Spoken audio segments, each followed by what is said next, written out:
Hello friends and welcome to my channel. Today we are going to be doing the end of year book tag. So grab your coffee, tea, or water. In my case, I have coffee. I've got the first hot coffee of the season and I am thrilled to be alive in this moment. First hot coffee of the season that needs more creamer. We'll fix this. Okay, so I technically started this channel off with an end of year book tag, which it's so cool that we're finally, like, a year later, we've made it here. Which first of all, thank you for watching. I am so very grateful. I am so stinking grateful to have made all of the friends that I have this year by doing BookTube. I feel like this is something that I wish I had started 16 years ago. But we're here, we've made it, and I genuinely have had the most fun being able to talk about books in a long form content setting. So I am so stinking appreciative for every one of you that have followed me on this journey so far. So it's kind of cool that we're doing this little full circle moment. However, this is technically a different tag than the one that I did last year. So I might circle back and do that same tag later on, closer into the new year, because that one has a lot more questions. This book tag is quite chill. There are only 6 questions on this one, and I feel like all of these questions are very much so oriented towards actually finishing out the year as opposed to being done with the year. I'm pulling these questions from Eric Carl Anderson, and I know a couple of creators have done similar videos along the same tag, but I know that there are a couple other tags. So regardless, we are just going to chit chat about some things to wrap up the rest of this year. And I can't believe wrapping up the rest of this year is a sentence that I just said. I feel like it's January still. I don't know. Also, before we officially get into it, I do have this protagonist antagonist mug. As you can see, I've completely spilled coffee everywhere, which is not on brand for me. However, I got this mug at Fabled a couple years ago, and it's genuinely my favorite mug. And oh my gosh, I spilled it on both sides. Excellent. Okay, so question number 1, are there any books you started this year that you need to finish? I would say that there aren't necessarily any books that I started earlier on in this year, except for one, and then there are a couple books that I am in the middle of currently reading. If you're wondering why my window stays open, it's because this watchdog right here, this is his favorite perching spot, so he'll proceed to be there for the next who knows how long. Okay, let's get into it. So first and foremost, Promise of Peridot by Kate Golden. I started this book in, honestly, I'm entirely unsure when I read this, but it's been months since then. I read all the way up until maybe like the last chapter and the epilogue in this book, and then I just never circled around to finishing the last little tiny baby chunk. I had already gotten the main plot twist, and I was like, oh, well, I'll just wrap everything up later. And then I never read it, and then now book 3 is out, and I also feel like I remember nothing from this book, and I didn't even finish this book. So this is a book that I feel like I would like to finish, because I was definitely liking it, and I would like to read book 3 in the series and close out this series. You have another book, and I'm really conflicted on this one because The Throne of Broken Gods by Amber V. Nicole. She actually today just announced the title for book 4. I got like halfway through this book, and it's been a couple months since then too, but I do feel like I remember everything that happened so far in this book. This book is angst, drama, darkness, kind of repetitive, okay? But I also feel like I was enjoying it, but it wasn't like super fast moving, and I, again, like schedule wise, just kind of have to switch things around, so I put it down for a little bit, and I just have not circled back. So I do want to circle back. I feel like this series, book 1, Book of Azrael, one of the highlights of this year. This book, however, it's at a point where it could just like tank the whole series for me, or it could just take off, and I just need to figure out which of those 2 options it's going to be. So we need to finish that. Some things that I'm currently in the middle of that I need to finish it. Glint. I am just over halfway through this. I'm listening to the audio book. I am really having a great time with these audios. I'm also in the middle of, and I can never remember the title of this book because I don't have it for some reason, and it's The Stars Are something, they're dying, I think the stars are in fact dying. Pause for dramatic fact. The stars are dying, which is an unfortunate thing for the stars to do. However, go me for remembering the title. I'm 21% of the way through of this, and I feel like this is something that right now I could put down because I'm just like, I'm invested in the story, but it also is about like, it's at a point where the initial things have happened. Now we're kicking off the next thing, so it's a good stopping point if I were to stop, but I don't want to do that, so I definitely want to make sure that's not a book that I scrap. And then I think as far as everything else that I started randomly this year, I think I've been doing pretty good. This past year I did really bad with stopping things that I really did want to continue with, but I just like spaced. But I feel like I did pretty good this year as I list off like 5 books. So Question number 2, do you have an autumnal book to transition into the end of the year? First of all, it is already the middle of November. I feel like autumn, I've been in the autumn spirit, and I don't necessarily need any autumn books, but there were a couple that I was specifically looking at. There are 3 books in particular that I was specifically looking at for my October TBR, but I just hadn't gotten to them, and I was going to save them for my November TBR. And now November, I'm just in a big fat mood reading sprint. These 2 series, and I think why I haven't read them yet is because I haven't wanted to start off in a new series yet, because Lord knows I've got enough of those cooking. However, Discovery of Witches and The Magicians, both of these are TV shows now, and I feel like I would love the magiciness. Somebody commented on one of my videos that this is one of the worst books that they have read in a while, so I'm like, do I? I'm definitely going to read this because I do have the whole series. I got them at Second and Charles for like $4 a piece, basically. I'm definitely interested in reading this because I definitely really desperately want to watch the TV show, especially because it's sci-fi, and I feel like they either do really good TV shows or really okay, but I've heard good things about this show, and I feel like this would be a really fun TV show to watch while I'm crocheting. So, live, laugh, love. And then same thing with Discovery of Witches. I've talked about this on my channel before a couple times in that I have read this book. And I'm pretty sure I've read book 2, but it's been so long I've never finished the series.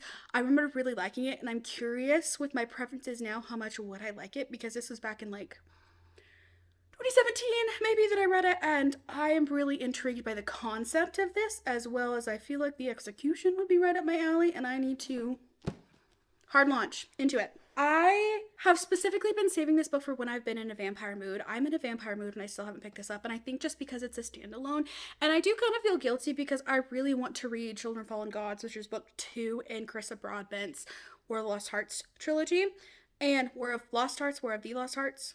Regardless, I feel like I want to continue on in that series before I do a standalone in the Crowns of Nyaxia world, but like also Crowns of Nyaxia, like... But the whole reason that I'd kind of put this off was because Serpent and the Wings of Night speaks to my soul so directly in a way that is aggressive. And I feel as if having a Crowns of Nyaxia book that is available for me to read at any given time, regardless of the release patterns, which we'll get into just a second, this gives me hope to still have unread, but like also I know that I'm going to be obsessed with it. So we'll see if I read it or not, but it's giving all of the autumny dark feels that I want to have. Question 3, is there a new release you're still waiting for? Yes, short answer, yes. Crowns of Nyaxia, the 3rd book, The Songbird and the Heart of Stone. I think I know the name of this book. I have been struggling to figure out what the name of this book is. This actually comes out, I'm currently filming this on Tuesday. This comes out next Monday, and I currently scheduling my whole life around this book. I'm not taking off work for it like I do sometimes with the big releases, and I want to just because work is super busy right now, but like also... I will be sat at 5 p.m. on this couch right here immediately. Obsessed. A couple other new releases that literally just came out that I'm excited to get to. I know there are a couple that I'm completely forgetting about, but these are the 2 that are on just the top of my mind.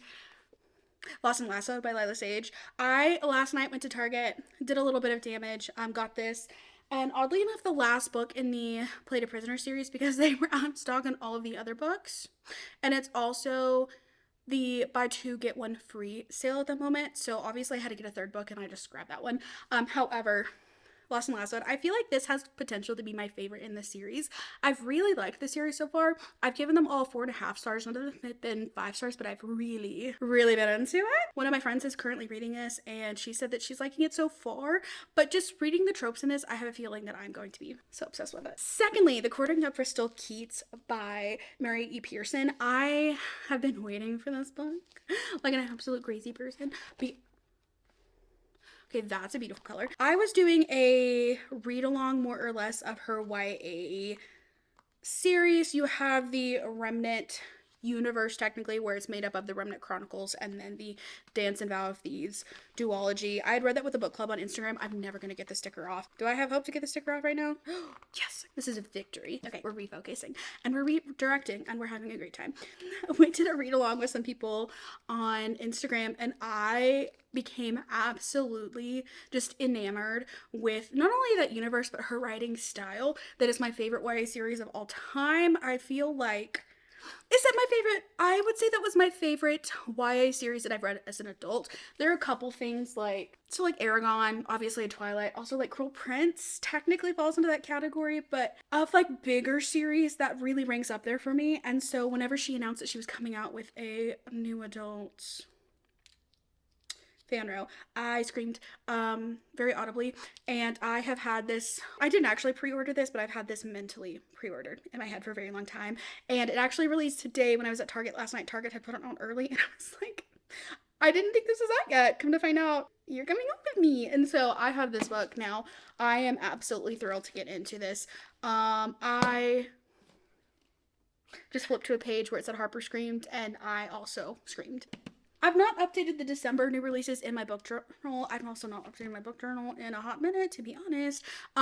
So I don't feel like there's anything in there. But as far as the new releases that are off the top of my head that I'm really thinking about right now, those are the three big ones. And I love the fall season where all the new releases finally come around. It's a great time to be alive. Oh, also, speaking of newer releases this fall that have happened that I still haven't read, Wild Eyes by Elsie Silver. That's something. Question number 4. What are 3 books you want to read before the end of the year? Okay, so all of these books that have been previously mentioned count in this category.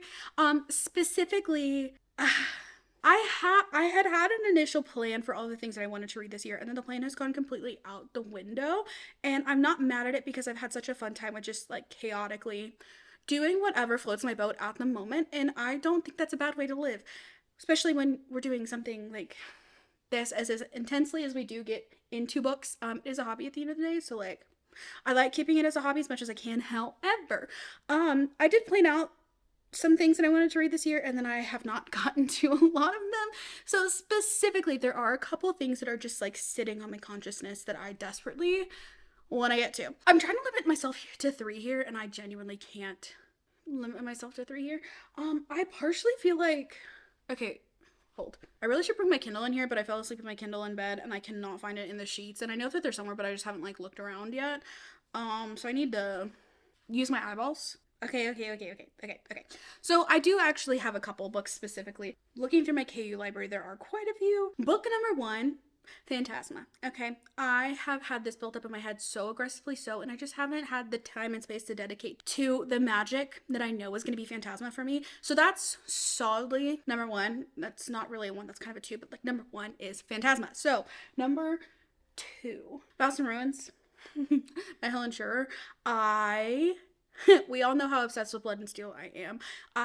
For some reason, I'm not intimidated by this book, but I also know that this is going to just wrap me up in an absolute chokehold, and I'm gonna need to finish this series. However, I've not really had the mental capacity to sit down and physically read a series, and I've heard not really the best of things about this audiobook, whereas I'm currently binge listening to Guild, and I feel like it's really easy to have an audiobook that you're binging through and like going through all of those a whole bunch, easy peasy.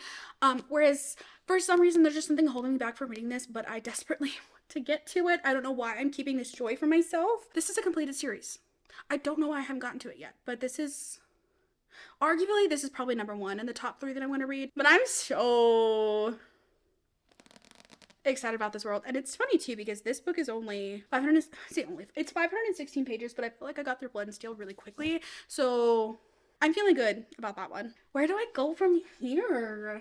I'm trying to be realistic with these because all of these books that I've been talking about so far, I feel like I really want to get to them, but I've not gotten to them this far, and I'm curious to see if I will actually get to them, but I don't want to be like dreamland in my head about my fantasy TBR because I have been doing that too much lately and just kind of like not listening to the TBR, so I'm trying to be a little bit realistic. Okay, here's a good one that we've not talked about on my channel yet. It is Ruin by Jillian Eliza West. This is also Sarah's book club pick for the month, so I definitely will be reading it, and I've heard nothing but good things about it, so we're gonna put that at number 3. Question number 5. Is there a book that you think could still shock you and become your favorite book of the year? Honestly, I am so obsessed with Quicksilver that I have a hard time conceptualizing anything that could beat that for me. However, can we talk about Quicksilver for a second? Because I ordered the indie edition right as it was going out of print, and I was so excited about it. And then The package never arrived at my house, so I definitely have paid for it, but the post office lost it or something. I don't really know. And I put in a claim and they never responded to my claim. So I need to look into that again, but it's also been months, so I don't think that they're going to do anything about it. Regardless, it does re-release in the beginning of December. So when that book comes out, we're definitely doing a little go forth into the world shopping vlog, getting that book. I think anything could always shock me, and there are a lot of books that I have been really anticipating. I kind of wonder if The Songbird and the Heart of Stone is going to do that for me. Maybe, but I also love Serpent the Wings of Night so much, and then Ashes wasn't as much of a love for me, so I am curious. I'm keeping an open mind. If there's anything that you think will top Quicksilver for me, let it go down below, because I'm always down for a good competition of favorite things. So we shall see. I also have been hearing recently really good things about Wild Eyes by Elsie Silver, so maybe that could do it, but also Wild Love didn't just like really do it for me, so we'll find out. Okay, and the last question, have you already started making reading plans for next year? Yes and no, because there's a particular series that keeps sitting on my brain, but I'm also so aggressively intimidated by, like a lot. Hold. These are very dusty. Clearly because I'm so intimidated by them. The second installment, I keep calling it a trilogy, but there will be another book out at minimum. I don't know if this is going to end up being a 4-book part 2 or second part 2 of Red Rising.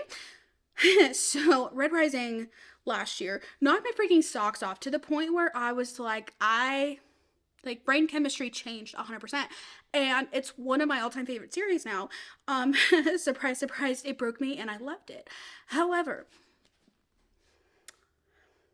I think I only mentally survived through Red Rising because it was a completed trilogy, and knowing that this is not currently completed scares me a little bit, because I just know that it is going to hurt me to get to the end of Lightbringer and have nothing after. But I know that Pierce Brown writes at a more controlled pace. He takes his time to really develop the masterpiece masochism that is these books, and I feel like I will be more mentally happy if I wait a little bit. But also I keep thinking about the series and I want it. So I feel like I maybe potentially in like February or something could potentially really dive into this series, but I still kind of need to do some soul searching if I'm ready. If you have read the last 3 books in the series, what are your thoughts? Do I need to read them now? Do I just keep putting off that pain? But do I also, I still kind of want to experience it, because it's still sitting in my head and I keep thinking, okay, well, I want to read that. And I keep not doing it. So, little girl, no. What are your thoughts? But as far as more generic plans this year, I think this year I had a really stinking fun time, which is kind of mood reading around and just reading whatever the heck I wanted to, bopping around between different series and just trying things, and I had so much fun doing that. However, I have some series, specifically Legends of Thesmar and, some other series, that I know that if I would just sit the time to dive into that series, I would be a changed person. So that was definitely a goal of mine at the beginning of this year, to read and complete more series. I started a lot of series this year, and then I completed none. I don't want to say none, but it's pretty bad. So I'm also somebody who traditionally is more of a binge reader with series, and I this year was just kind of bopping around and having a good time with a bunch of first books and series. And I think that there's a balance to be had between the two, but I have never really just bopped around series and come back to book 2s like I have this year, and that was a fun time to kind of experiment with. But I think I'm ready to just binge read my life away. So that is definitely the big plan for this next year. Binge reading series, KU fantasy romance. I'm so deep in my KU bag right now, specifically because of reading on my Kindle. Like, I have just become so aggressively a Kindle reader. I have read probably all of 2 or 3 books physically this year, and of those 2 or 3 books, I probably either picked up the audiobook or I picked up the Kindle version at some point. So definitely just continuing on with my KU time zone that we're going with, but then also making sure that I'm actually completing and enjoying the heck out of these series that I know that I would enjoy. Children of Fallen Gods. If I would just dedicate the time and emotional space to it, it would ruin me. And I think part of that too is because I genuinely enjoy doing reading vlogs, like a whole heckin' ton. However, when I do those reading vlogs, sometimes it is more fun to start new series and just kind of bebop around. And also I feel like I have to read a little bit quicker because I want to include 3 books, and I do try to post a video a week. The last little bit has been harder because I have been basically doing only reading vlogs, and reading 3 books in a week lately has been a little bit more challenging. So I want to kind of figure out a way to free up some space for me to do that. And I also feel like if you have not read the series before, I personally don't love watching vlogs of people reading books that I have, like, that I'm actively interested in but that I haven't gotten to yet if it's further on in the series, because I'm so scared of being spoiled by something. So I think there's a balance to be had between those two things. I just have to find it. And if you have any recommendations, I would love to chat with you because I'll take all input I can get at this point. Okay, so that is all of the questions and arguably all of the books. Even though there were 6 questions, I managed to talk about 87 trillion books, and I feel like that's very representative of how much I enjoy reading, because I'll talk about them at any chance that I get at length. So anyways, thank you so much for watching this video. I hope you have a great rest of your evening. I hope you have a great start to your fall and holiday season, and I will catch you in the next one.